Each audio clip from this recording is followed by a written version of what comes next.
يا رب اجعلني صبورا سعيدا قنوعا موفقا راضيا ومنك قريب. يا رب اجعلني صبورا سعيدا. اللهم دبر لي تربية ذريتي إن لم أحسن التدبير، واجبر ما وقع مني في سابق حياتهم من تقصير، وافتح لهم في حياتهم كل باب مغلق، إنك على كل شيء قدير. اللهم قر عيني يا لطيف بهدايتهم، وطمئن قلبي بشفائهم.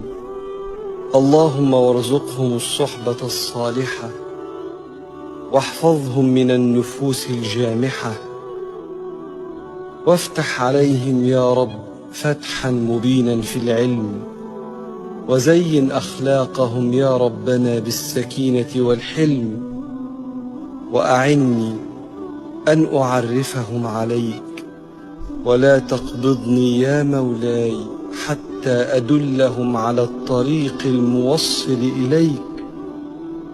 واحفظهم يا سيدي بعينك التي لا. اللهم دبر لي تربية ذريتي إن لم أحسن التدبير، واجبر ما وقع مني في سابق حياتهم من تقصير، وافتح لهم في حياتهم كل باب مغلق، إنك على كل شيء قدير.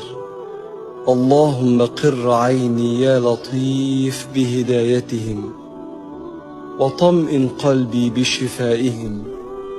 اللهم وارزقهم الصحبة الصالحة، واحفظهم من النفوس الجامحة، وافتح عليهم يا رب فتحا مبينا في العلم، وزين أخلاقهم يا ربنا بالسكينة والحلم، وأعني أن أعرفهم عليك، ولا تقبضني يا مولاي حتى أدلهم على الطريق الموصل إليك.